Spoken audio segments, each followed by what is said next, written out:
బులెటిన్లో breaking news చూస్తున్నాం. అరుణాచల్ ప్రదేశ్లోని తవాంగ్ సెక్టార్లో భారత్ చైనాల మధ్య చోటు చేసుకున్న ఘర్షణలపై లోక్సభలో రక్షణ శాఖ మంత్రి రాజ్నాథ్ సింగ్ ప్రకటన చేశారు. ఈ ఘర్షణలో భారత సైనికులకు ఎలాంటి గాయాలు కాలేదని, ఎవరూ చనిపోలేదని స్పష్టం చేశారు. ఎలాంటి పరిస్థితులనైనా ఎదుర్కొనేందుకు భారత సైన్యం సేనలు సిద్ధంగా ఉన్నాయని తెలిపారు. ఈ నెల 9వ తేదీన తవాంగ్ సెక్టార్లోని యాంగ్జీ ప్రాంతంలో భారత భూభాగంలోకి వచ్చేందుకు ప్రయత్నించిన చైనా సైనికులకు మన సైనికులు ధీటైన జవాబిచ్చారని వెల్లడించారు. భారత భూభాగాన్ని ఆక్రమించకుండా పీఎల్ఏను మన సైనికులు ధైర్యంగా అడ్డుకున్నారని తెలిపారు. భారత సరిహద్దులను కాపాడుకునేందుకు బలగాలు కట్టుబడి ఉన్నాయని రాజ్నాథ్ సింగ్ అన్నారు. वापस चले गए अध्यक्ष महोदय और इस घटना के पश्चात एरिया के लोकल कमांडर ने 11 दिसंबर 2022 को अपने चाइनीज काउंटर पार्ट के साथ भारतीय सेना ने बहादुरी से पीएलए को हमारी टेरिटरी में अतिक्रमण करने से रोका और उन्हें उनकी पोस्ट पर वापस जाने के लिए मजबूर कर दिया। अध्यक्ष महोदय, इस झड़प में दोनों ओर के कुछ सैनिकों को चोटें भी आई हैं और मैं इस सदन को अवगत कराना चाहता हूं कि हमारे किसी भी सैनिक की न तो मृत्यु हुई है और न ही कोई गंभीर रूप से घायल हुआ है। इंडियन मिलिट्री कमांडर्स के टाइमली इंटरवेंशन के कारण पीएलए सोल्जर्स अपनी लोकेशंस पर वापस चले गए। अध्यक्ष महोदय, और इस घटना के पश्चात एरिया के लोकल कमांडर ने 11 दिसंबर 2022 को अपने चाइनीज అరుణాచల్ ప్రదేశ్లోని తవాంగ్ సెక్టార్లో భారత చైనాల మధ్య చోటు చేసుకున్న ఘర్షణలపై లోక్సభలో రక్షణ శాఖ మంత్రి రాజ్నాథ్ సింగ్ ప్రకటన చేశారు. ఈ ఘర్షణలో భారత సైనికులకు ఎలాంటి గాయాలు కాలేదని, ఎవరూ చనిపోలేదని స్పష్టం చేశారు. ఎలాంటి పరిస్థితులను ఎదుర్కొనేందుకు భారత సైన్యం సేనలు సిద్ధంగా ఉన్నాయని అన్నారు.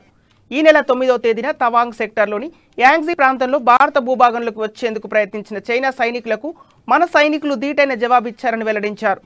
భారత భూభాగాన్ని ఆక్రమించకుండా పీఎల్ఏను మన సైనికులు ధైర్యంగా అడ్డుకున్నారని అన్నారు. భారత సరిహద్దులను కాపాడుకునేందుకు బలగాలు కట్టుబడి ఉన్నాయని రాజ్నాథ్ సింగ్ తెలిపారు.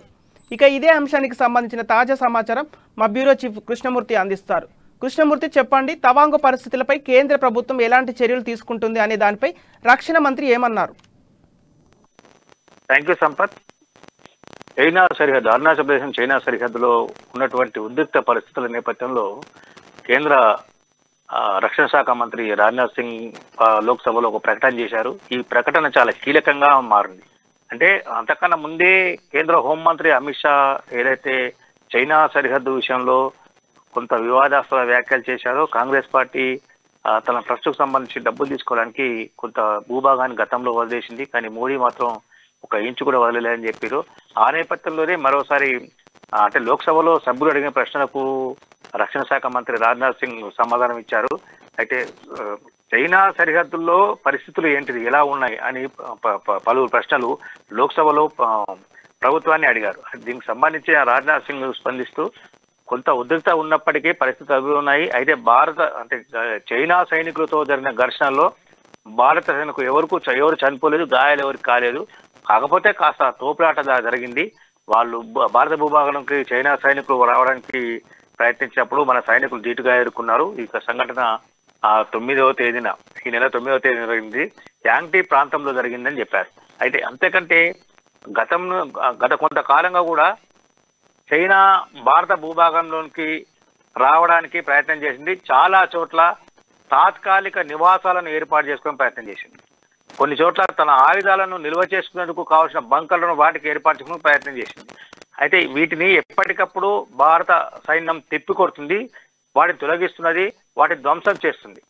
అయినప్పటికీ చైనా పట్టు విడవకుండా అరుణాచల్ ప్రదేశ్లోని కొంత భాగాన్ని తమ ఆధీనంలో తీసుకునే ప్రయత్నం. గతంలో కొద్ది రోజుల క్రితం రోడ్లను కూడా నిర్మించేందుకు చైనా ఏర్పాటు చేసింది. ఈ విషయాన్ని అక్కడ ఉన్నటువంటి భద్రతా బలగాలు గుర్తించి వాటిని నివారించారు. అయినప్పటికీ పరిస్థితి కొంత ఉద్రిక్తంగా ఉన్నప్పటికీ ఎటువంటి ఘర్షణ వైఖరి లేదు అని చెప్పారు. ఎప్పటికప్పుడు భారత సైన్యం అక్కడ పరిస్థితులను ఉన్నతాధికారులు పరిశీలిస్తున్నది. రక్షణ శాఖ ఉన్నతాధికారులు మొత్తం కూడా చైనాలో అరుణాచల్ ప్రదేశ్లోని చైనా పరిసర చైనా సరిహద్దును ఎప్పటికప్పుడు వాళ్ళు పరిశీలిస్తున్నారు. కావాల్సిన ఏర్పాట్లను కూడా చేస్తామని రక్షణ శాఖ మంత్రి చెప్పారు.